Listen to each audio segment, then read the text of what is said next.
ordinance was a fraud investigation committee, in which we have tweaked over time, as well as our whistleblower provisions as far as making it easier online. So we actually have a committee that is made up of the currently right now the chief procurement officer, the finance director, HR director, the city clerk leads the committee. I'm present there to provide advice. Employees can make complaints that go to the audit committee. Residents can make complaints. There's a procedure in which those complaints are then investigated. There are reports made to council. We tighten upon the whistleblower. You can either go online. We made it easier for people if they saw something or had concerns to be able to make those concerns to a group that would be responsible for investigating those concerns. So I think, and we've had things that have come up where we realized, well, maybe, we can, change policies or procedures. So it actually, between the two changes, the fraud investigation committee and the changes to the whistleblower ordinance, they have actually been doing what they are supposed to do as far as they do provide that outlet from the people, residents, and employees. So there have been tweaks in the composition, but overall, I don't know about Ms. Sherman. I think it's been rather effective, I think. And the other thing I would add is, so the focus of that existing committee is to look at instances of fraud, waste, abuse, misuse of taxpayer funds, those types of things. Certainly, like any process, there have been some complaints that have come in that don't belong there, or people were just trying to get back at someone, as an example, and it wasn't really it wasn't founded, I guess, essentially. There have been some times where it's been a little bit awkward internally for staff to sit on the committee. I mean, that would be one thing that's been a little bit challenging. But beyond that, to further answer your question, the other thing that you could do with a position like this is you could do essentially, I would call them like operational audits. We had last year, because of everything that came out of the JLAC audit, we looked at our just overall lay of the land. We do have an annual financial audit, just like every city is required to. So they look at, how we're doing, everything fiscally for the most part. But there wasn't like a formal process, and there isn't a formal process to look at just how are you running your processes, your procedures to avoid situations where people could potentially take advantage of the city, intentionally or even accidentally.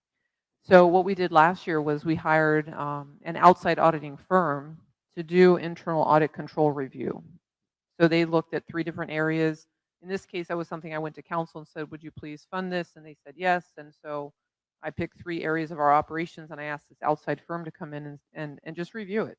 Where are our weak points? What could we strengthen in terms of process, technology, whatever? And it was a great report. They looked at, for example, fleet and fuel use, and they looked at recreation, how we make payments on those programs, and some other areas. And council has approved us to do that again this coming summer. So we'll do some different areas. They give us a report and they say strengthen in these areas. So that's another area I think that an internal auditor position could fill. From my perspective, we're using these outside firms to do that right now, and we're just doing piecemeal sections of operations because you can only fix so much, with the amount of time you have. So I guess that's where my curiosity lied, because if it's just for the fiscal audit, it sounds like we have something in play. But it also sounds like the audit that we do is an after the fact. It's not very proactive if it's done like at the end of the year. Is that correct? yeah, the fiscal audit is always at the end of your fiscal year. You're checking that you followed your procedures and policies and spent money in the right places, things like that. The operational audit I was referring to that we did last year and that we're going to do again this year, that is more proactive. That's looking at your internal controls and trying to find ways where you can tighten up your processes and procedures and policies before a problem happens. So it would be possible then, if this was a position that was created, that not only would we be able to look at operational audits throughout the year, but also maybe be more proactive on the fiscal side as well, because we would have somebody dedicated so that it wouldn't be to your point, Mayor. It's like, hey, Somebody did something wrong, eventually it's going to get caught. Well, what if we can get there before the eventually? You see what I'm saying? No, no, I understand what you mean. If I could just comment on that. So one thing I would say about the financial audit process is the way you determine if you need something more rigorous in the before the end of the year is what types of findings your auditor gives you at the end of the year. If you look at our audits are good. The areas that we've had issues with in recent years have been areas of the housing finance, and that's something we've been very transparent about.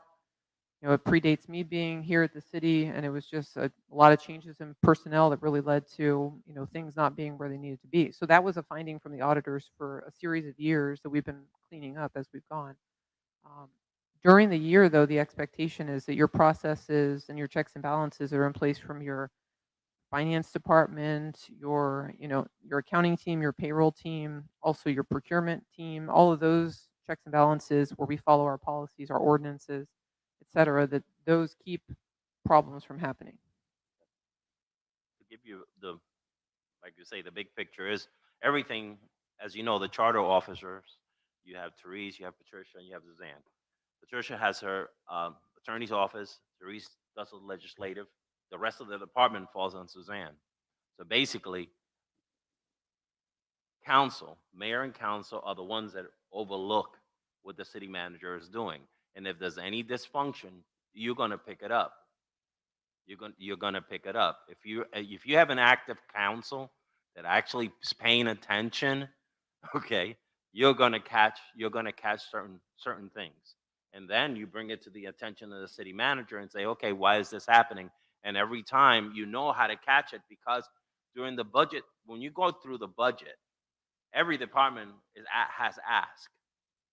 And if you're coming back in the middle of the year asking for something, why didn't you ask at the beginning? Why is this coming up? Which the earnest then falls on the city manager. So that's the whole checks and balances that you have. Council has a certain responsibility, and they have a responsibility to vote. They have a responsibility to oversee what the city manager is doing. If the city manager is not functioning the way they're supposed to, then by a simple majority, then the city manager has to go. And that has happened in the city, not only here in the city of Palm Bay, it's happened in Melbourne, it's happened throughout the state of Florida. That is the process. It's up to council to be paying attention, Sometimes I say, this position that you sign up for, that people vote you in for, is not just about photo ops. It's also about holding accountable, holding the city manager, the city attorney, and the city clerk accountable. And understand the city manager's position has a lifeline. Most city managers, if they survive 3 to 5 years because of the turnover in council, it's a miracle. You won't find, and it's true, not to put her on the spot, but it's the truth. It's the truth. The life expectancy of a city manager, I did this for a long time, and I've talked to other council members and mayors to understand how the whole process works. People make mistakes. People fall in love with power. And then people fall. And then you got to move on. And that's what happens.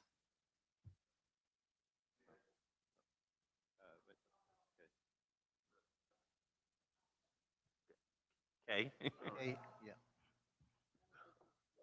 Gotta turn it up on the knob. Mic check. Mhm. There we go. Gotcha.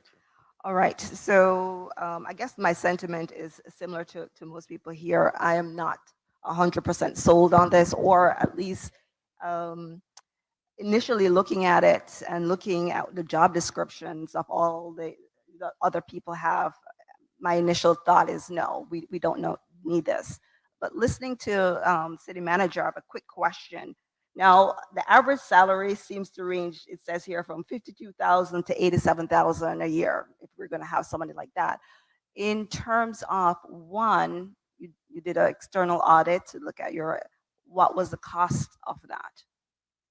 So for the audit we did last year, I think we spent around $30,000 in that ballpark, and they looked at 3 major operational areas. So, I mean, just making round numbers, I'd say it cost us about $10,000 per area that they looked at.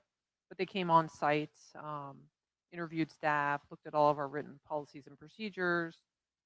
They have a lot of experience, reviewing problems that other cities have had, in places where they found themselves in, a bad place because someone was, taking money from the city for years and they didn't know about it, for example. So based on all their experience, they look at the city for vulnerabilities, and that's what they did last year, and they're going to do that again, like I said, this summer.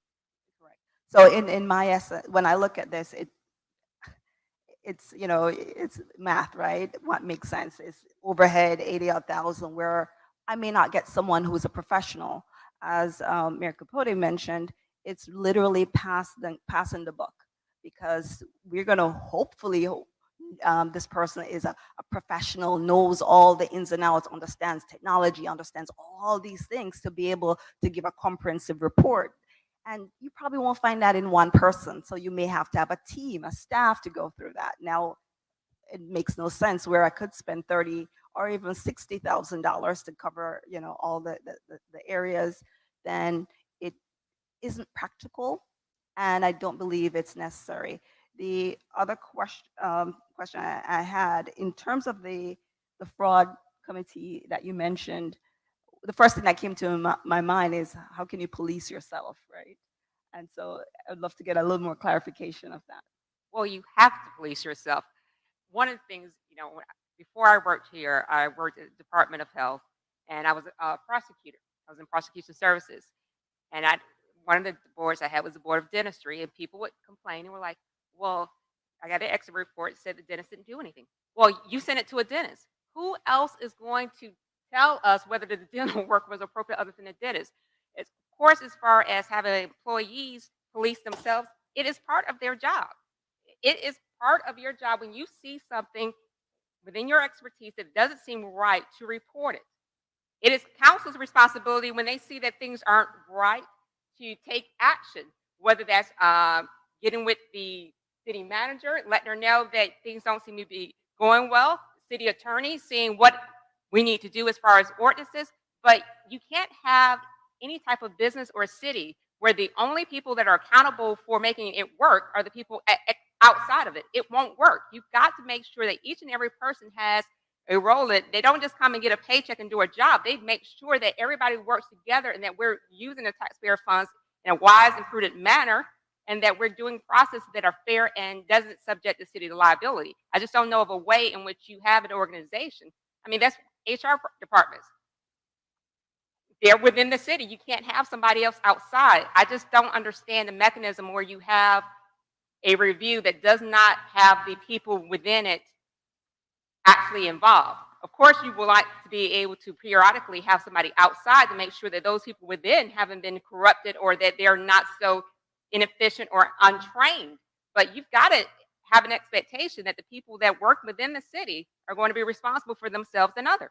Well, I agree with that, but my question is, when you do have these committees, or if there's something that's brought up, is it something where people from the public is able to come in and see how it's um, uh, um, is managed and see how you're making the decisions? Or is it a situation where, I guess, looking at it just overall, the big picture, you all sit here in the room, it looks good, it works fine for you. I guess I don't see anything wrong with it, and we can, say, oh yeah, we'll call it an early meeting and go because it looks fine.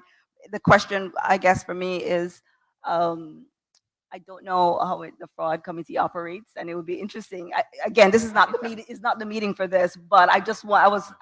I'm happy to know that you have it, but I wasn't fully aware of. I'm not fully aware of how it works. That was the only thing. But to kind of go back to where we are, really, because I guess that's a whole different. No, that's only because one of the reasons why the committee started is I worked with Councilman Bailey. It was like, well, I can't get another charter officer, Ms. Smith. How can I get the functions that I want within the system that I have? And, I want something because virtually all employees report to the city manager.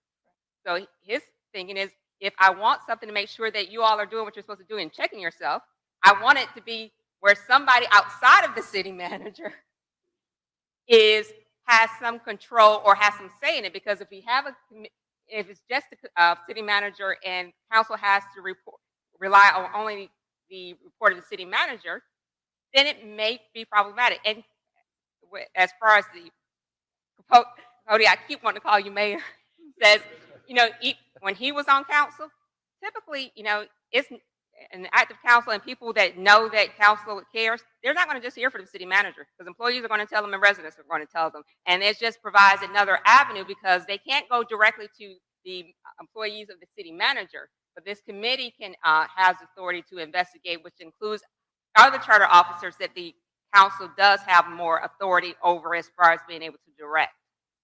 So in your opinion, would it then be necessary or to have someone who's handling that like what do you call it, an auditor or audit general? Certainly, if that's what this commission wanted to No, recommend, council No, approved, and the that's voters not- voted upon, I would have no problem drafting it up appropriately. Pin her. Oh, okay. You want her I to guess she's the attorney, right? right. You want her to make your decision for you.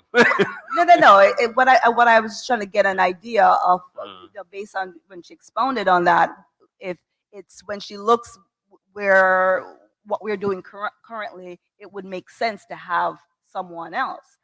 Again, in my opinion, it's a no. So I'm just trying to, again, you're here, you're working. I just wanted to, you're a part of the fraud committee. Well, you sit in on the fraud committee. So I was just trying to, just kind of looking externally, would it make sense to have someone else that, reports to council or somebody independent, as it were? I don't know if it's practical. I think the idea of calling in a consultant, in addition to you working in the group working together to make sure they're efficient, is a more practical solution to me. So I was just hearing if you had any thoughts on that. That may be a really good question for Deputy Mayor, as Commissioner Right. Chandler pointed out. Exactly. That. Don't get me wrong. And what I'm just giving you my perspective of sitting up there for 12 years, okay, and the responsibility and how I took it to heart. I take what Jeffrey and Jordan are saying. We need the deputy mayor to be up here and then give his opinion. This is not me voting against it right now. We're in a discussion, and we could table this to another meeting and allow him to come in and make sure that because I thought he was going to be here, because that's what the city clerk told me, that this was his item and that he was going to be here to talk to us about it. So we're here in full discussion now, waiting for him, but we need to table it because he's not here. But understand, and I'm going to emphasize this, the responsibility is council's. It's council's responsibility. You can't, you have to be engaging. You have to be engaging. You have to be in here. I mean, I used to spend 30, sometimes 40 hours a week here. People used to talk to me because I was here all the time. Whether they liked it or not, some people liked it, some people didn't. But there was a level of comfort, the fact that I was here, because there was somebody within council that knew what was going on. And that's really what it's all about. Council needs to be engaging. That's why you're asking for a raise, you're asking for this, then you need to engage. This is not a part-time job. Get that out of your head. This is not a part-time job. This is a full-time job. That's why people need to understand that if you want council to be responsible to the level that you expected, stop calling this job a part-time job. And then if you pay accordingly, then that's why I was always a proponent on the last raise. And it wasn't so much, I mean, I went from $8,000 a year to $21,000 a year. Come on, give me a break. So and how much time I spent here and put my heart and soul into doing this job, I wanted people within the community to understand what it takes to do this job. And if you're demanding these things from council, then council needs to be here. And the only way council could be here, this cannot be a supplemental income to their full-time job, because their full-time job is always going to take precedent. So this is only going to be secondary. It will always be secondary. Yeah, Mr. Chairman? Mr. Jones, I really latched on to your point about the proactive nature of monitoring the people's purse.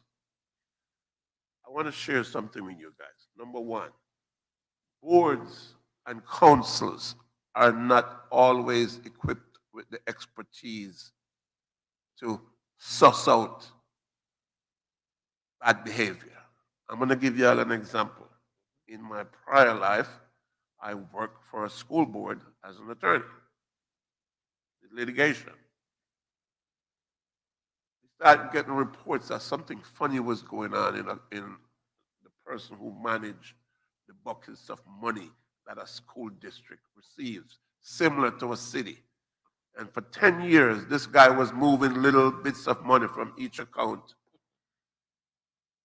They found out after he was gone. He just disappeared. It was $1.7 million. The point I'm trying to make is, if we are protectors of the people's money, we have to have some proactive things in place, given the fact that our councilmen may not necessarily have the expertise to discern wrongdoing.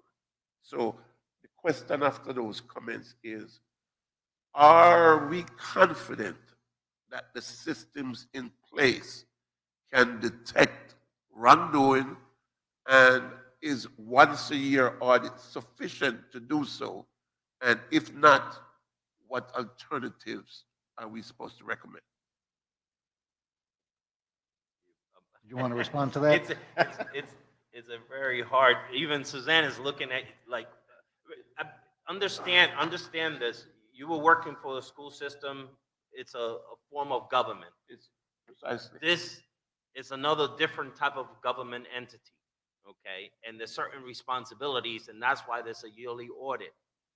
The responsibility of accountability, the earnest, falls on the city manager. The city manager oversees these departments. You have a yearly budget. You have quarterly meetings on the budget. If you are a proactive council member, you will be asking the right questions. It's not about people. Most people that walk, even the president of the United States, okay, I give you a different example of presidents. They walked into that job and they were overwhelmed, because one thing is running for the office and then actually doing the job. Because once you get there and you have to do the job, then you start asking questions to the people who are supposed to be the expert. Because remember, when we arrive, we make promises. We all make promises. We're going to do this. We're going to fix your roads.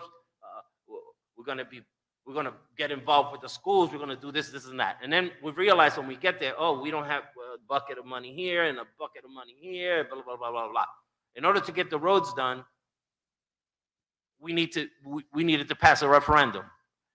In order to get the drainage and all of that, was a special assessment. So there's a collective body of money that we get every year that sometimes is not sufficient.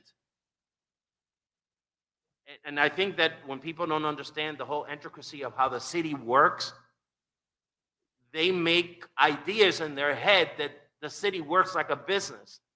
And it doesn't work like that. I understand exactly what David Jones is saying. I understand exactly what you're saying, but I haven't heard from the one person that's the proponent of this legislation per se, and allowed him to come and speak to us. I'm just giving you my personal opinion from the 12 years that I sat up there on who the earnest of the responsibility falls. Bill has been here long enough, and I've seen plenty of bills.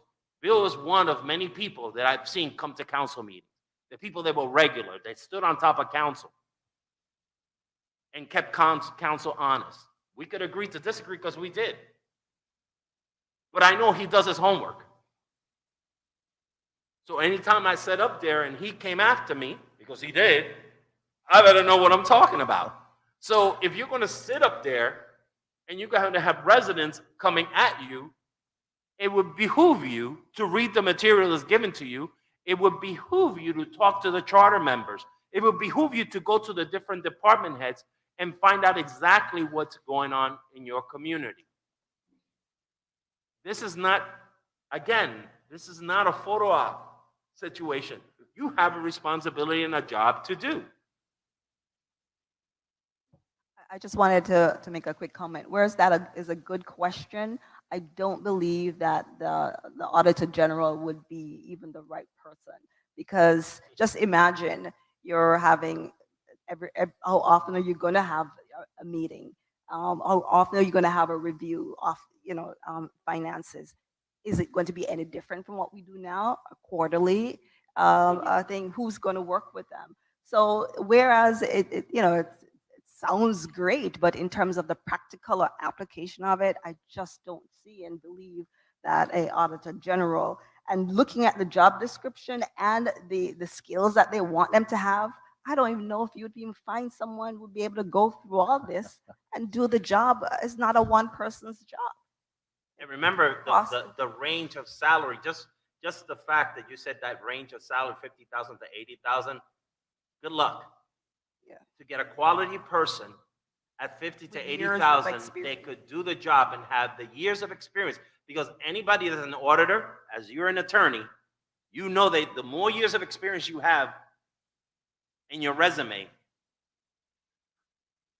you better have the cash. But just if we want to table this, because I mean everybody's going to talk from a different position, but if you want to table this, somebody make the motion. My only concern is this. In every city where there's been a scandal or anything to do with theft or fraud, it's always found out after the horse has left the barn. So, I'm linking back to David. I want to see something proactive. So, and I'd like the city councilman who was saying this to tell us, what has he seen that makes him believe that this is needed? No, that's exactly what I just Exactly. said. So, Make, I'm make a agreement with motion that. to table this, and we'll allow him. I'm just pushing out We'll some send that issues, request. Yeah. concerns. Mr. Chairman, before we do that, let me give you my thoughts on this, okay? First of all, as you all know, there's a general distrust of government, not just in the city of Palm Bay, but nationally. It's just it's the world we live in, unfortunately. Part of this is being proposed as a panacea to address that. Okay, so that the citizens say, oh, we have an Auditor General, and Jeff Bailey's proposal was his responsibility consists of financial oversight or auditing as well as ethical complaints. Well, you heard Suzanne talk about we have an annual audit, and I understand you want, well, do we have any proactive people looking at this? Yeah, we call them our finance department, our procurement department, the city manager. So yeah, there are proactive procedures constantly in place. Secondly, as far as ethical complaints, this is going to be a charter officer. Who do they answer to? The charter officers answer to the city council. That's the people primarily that the people don't trust. So what is the point of that? As far as ethical complaints go, there is a state commission on ethics that you can file ethics complaints with. So this is one of those ideas. It sounds good on paper. This is a person that's going to be responsible to answer to the people. Well, no, they're going to answer to the city council. And you're going to have it. It's not just, you're talking about a salary range around $50,000 to $80,000. If you can find somebody to has those qualifications to fill that, you're not talking about one person. If you're talking about financial oversight of all the financial operations of the city, they're going to need a staff. So what you're doing is you're proliferating government. And that's the people that the city, that the citizens don't trust. There's just another layer of government. So those are my thoughts on it. I think it sounds good. It's nice, the idea of it, but in practicality, it's simply not workable. Let me give you, sorry to cut you off. My apologies. Think of this like this, okay? You have an edit charter officer. That charter officer reports to council. It's a simple majority to gag that person. You understand what I'm trying to say? You have an additional charter officer, like any charter officer. Those charter officers answer to council, okay? That audit, they could audit, and council could squash it. Get the picture?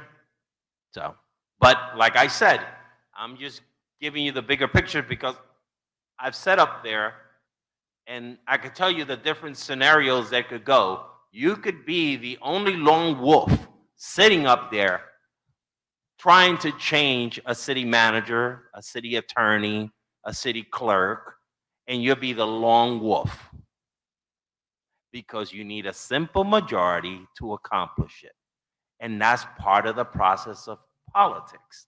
That's the process that the charter put together. It's that sometimes if you haven't set up there and done that type of job, you come with a civilian mindset and you think that's a better idea to fix the issue. You really would have to revamp the whole charter and rewrite it in a way like the private sector in order to make it work. And good luck with that, because you either have a strong mayor, and that has its positive and negative. Then you have the city manager, council form of government, and there's other ones that go along, different systems. Is basically the checks and balances are put in play. You have a council, you have the city manager, you have the departments, and you hope that the people that you are governing as council members, which is the charter officers, are doing the right thing. And that is why I like discussions such as these. If a council member is making an ask to put something into the charter, the people need to know the pros and cons. And I think that's our job. Yeah. So what we're doing here now is we're actually fleshing out this position. So when he comes to give us his rationale, we'll be equipped to question it. So, you know, I like what's happening. And I'm not taking a position one way or the other. My concern is when you handle people's purse, you got to catch the thieves before they get through the gate. Mr. Chairman, if I may, we can keep talking about this all night. Everybody's got a different opinion. We can talk about this ad nauseum, but the person who's proposing this and what he has in mind and how he sees this position, he's not here. So there's, you know, we can keep talking about it, and those are issues that we're going to talk about, hopefully, to him. So we can get that clarified, you know, the person who's making the proposal and whose idea it is. So I would make a motion that we table this until our next meeting so that he can be in attendance and we can address all these issues and these questions and viewpoints to him. Second. Second by Commissioner Jones. Any other discussion? If not, I'm going to call it. Before we take a vote, is there anyone in the audience who wishes to respond to that? Seeing none? Okay. With that, I'm going to call it. All in favor say aye. Aye. All opposed? Okay. Nay? Okay. You want to be nay? Okay. Oh, there you go. All right. I guess our next meeting, it's going to be April 12th, I believe. That's what I see on the calendar. April 12th. So with that. Chair? Yes? Oh, hi. Oh, hi.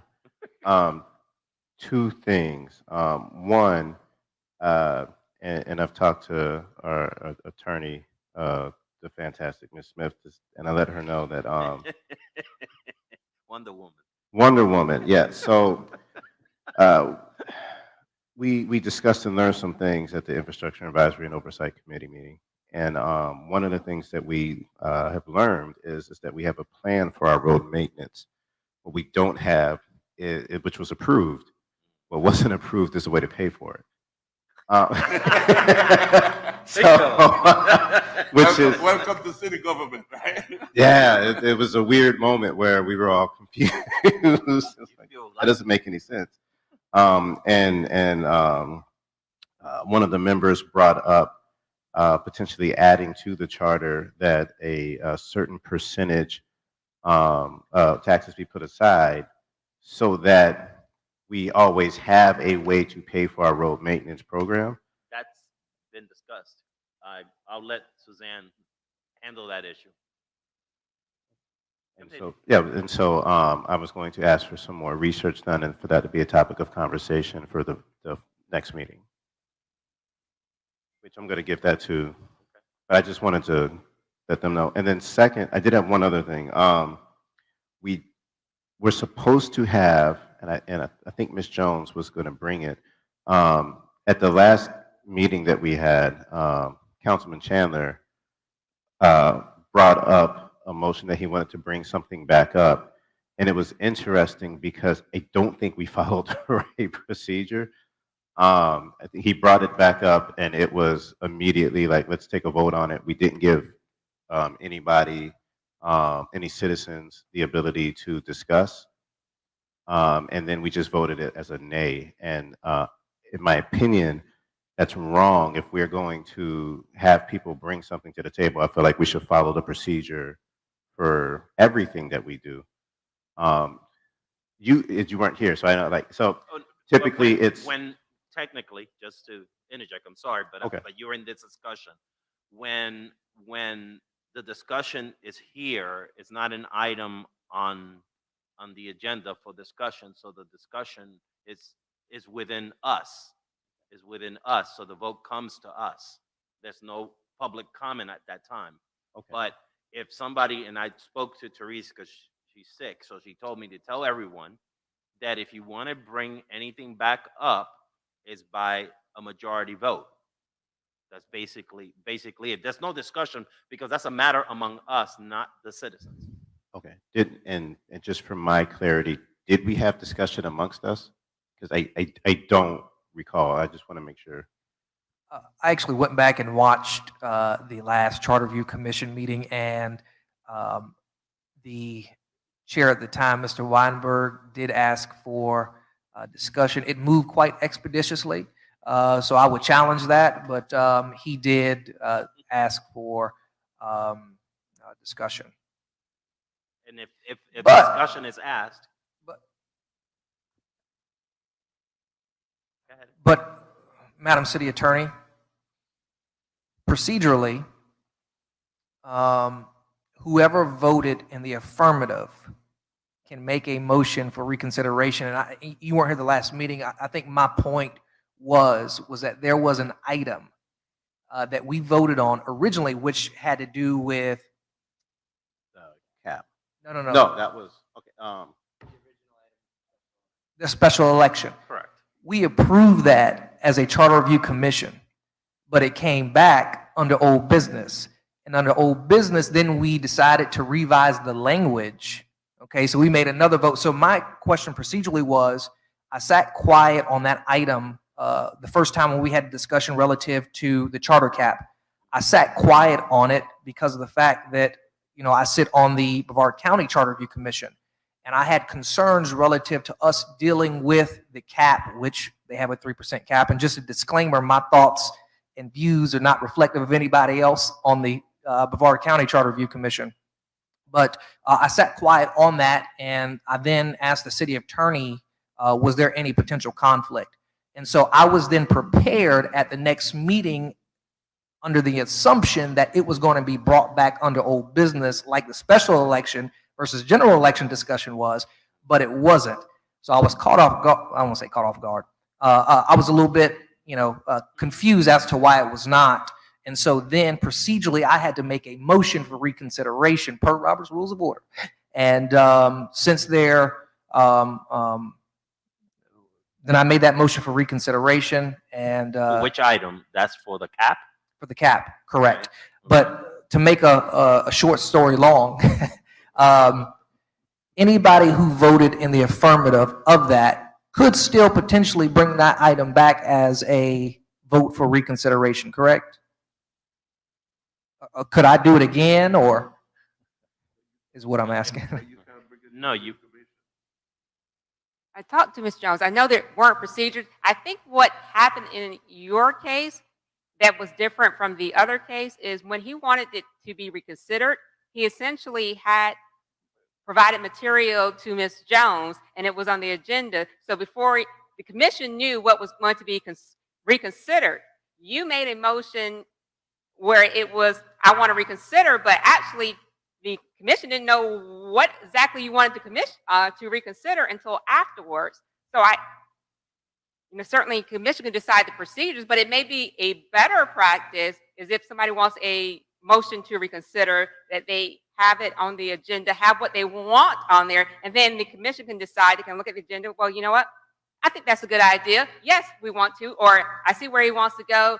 It doesn't really change my mind. No, I think that was the process problem, is that they didn't know why we were reconsidering it, and they didn't want to reconsider it just for the sake of it, and had no context. And that was what different from the other one, where they had context on what it specifically was being reconsidered. And That's exactly, and as chair, I'm gonna kind of get you on the frame of mind. If you want something to be considered, let's say prior to this meeting, you would have talked to Therese, you would have told her before she put this packet out, you would have put it in there. I want to reconsider this. Okay. Now it comes before us. We read the material, the vote, the discussion happens, and then way up or down, it happens. But if you show up here and say, I want to reconsider something, okay, we already voted. We could be reconsidering here until October. Get the picture? So if you want to reconsider something, put it in the packet. Put it in the packet so we could absorb the information. We could decide whether this is something we want to reconsider or not. Because we all have lives. I think we all getting paid 100,000. yeah. So,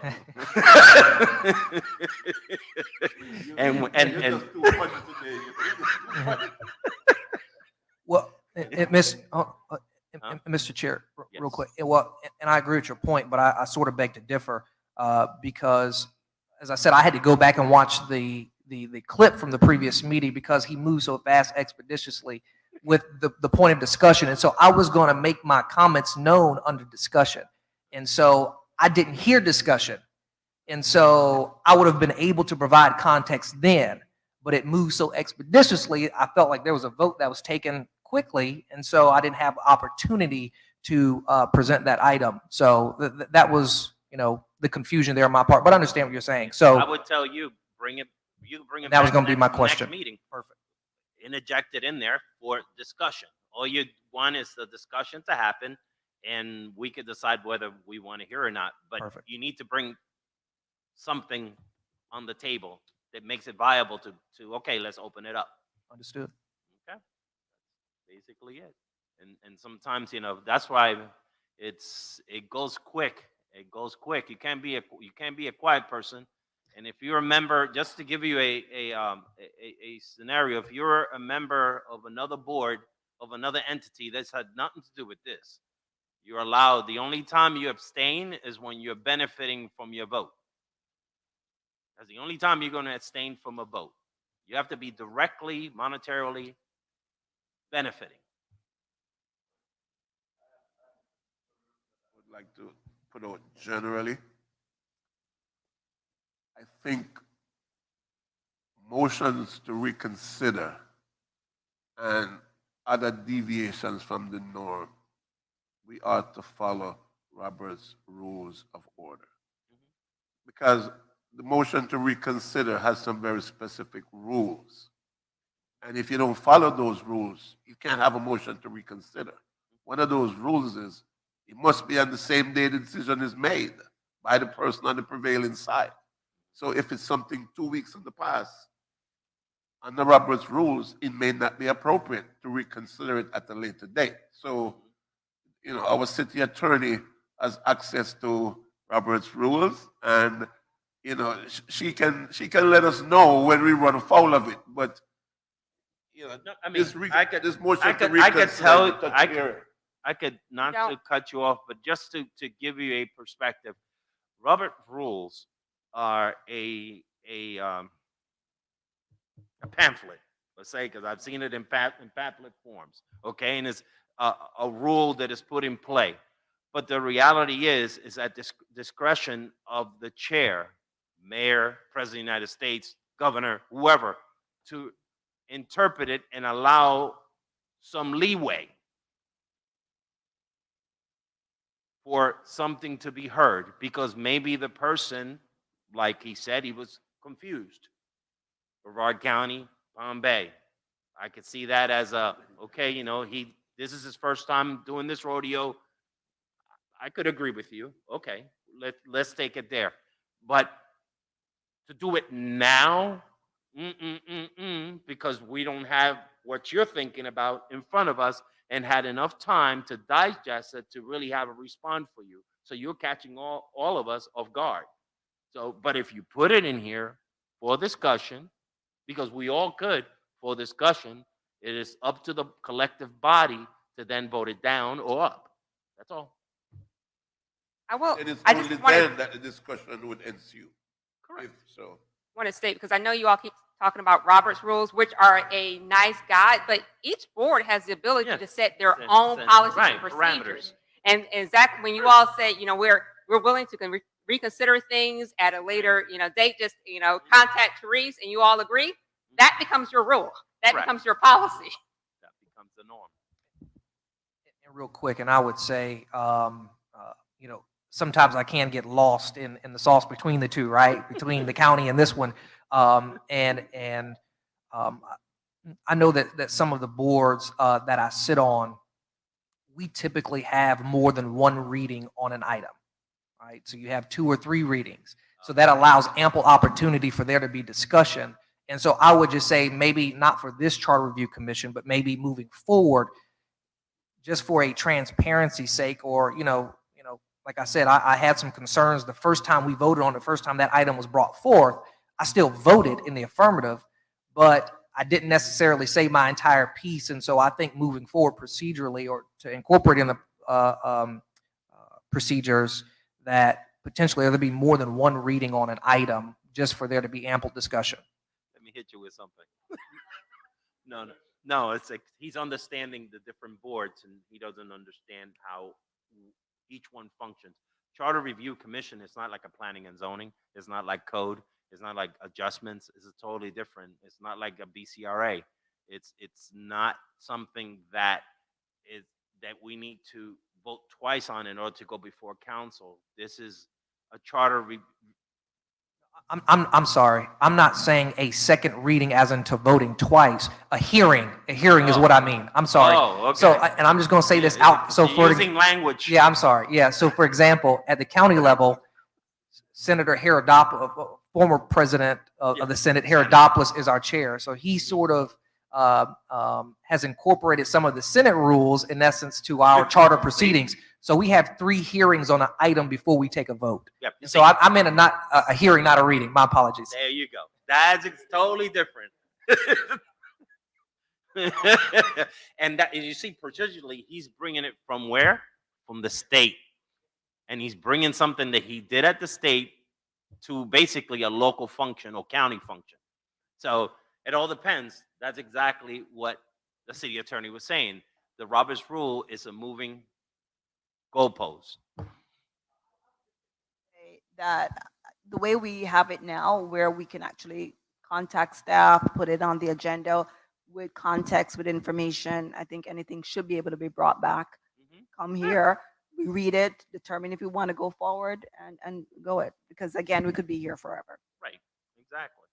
So Just like to make one last comment. I think also, as he said, sometimes things move so expeditiously that not everything has been said that wanted to be said, and somehow sometimes the method is, okay, we talked too much, let's go ahead and just shut it down now. And out of respect, sometimes people will go ahead and say, okay, if you want to shut it down, shut it down. But the problem is that sometimes that opportunity is not given because it's gonna stay too late tonight. Well, that's why we're here. You know, if I'm here at 1 a.m, I'm here in the 1 a.m. because I volunteered for this position. And so perhaps maybe, even though there may be comment after comment after comment, well, that's what we're supposed to have here, is a discussion, and comments should be allowed and not shut down just because, well, we've been talking about this for 15 minutes. Well, so someone else has something to say. They're here representing their position, and they should have that opportunity to say, no matter how long it was. See, I'm about to say mayor, chair. Mhm. I agree with Kay as she stated. I think the process that we have allows for the human element because that's what we all are, and I think that's what we're talking about. Um, I think that keeps us from being here till 1 in the morning. I don't want to be here till 1 in the morning. Because we have the process. So I appreciate it. I needed some clarity just to make sure because we were operating in one way and it didn't feel like we operated in the same consistent way. And to me, that was it. Just I felt off about that. Like, hey, I wouldn't want anybody in here to say I'm going to bring something to the table and then we treat them differently than we treated everybody else. Correct, correct. Just to tell you, just to end on this note, we have a meeting on April 12th, 26th, the 10th, and 24th. Okay, those are the allocated times and dates that we have meetings. We don't have to have them, but we've come to a point that if we wish to address something again, we could. But if you're going to address it, do it in proper protocol because we set the new norm here and now. Meaning, if you want to bring something up, make sure you talk to the clerk that is put in the packet and accept the fact of whether it's voted up or down, and we move forward. We're not here to argue with each other because I continue to say, at the end of the day, we're not the final decision on this. It sits up, the responsibility sits up there. Okay? And with that, thank you for coming out, everyone. Everybody go home safely. Meeting adjourned.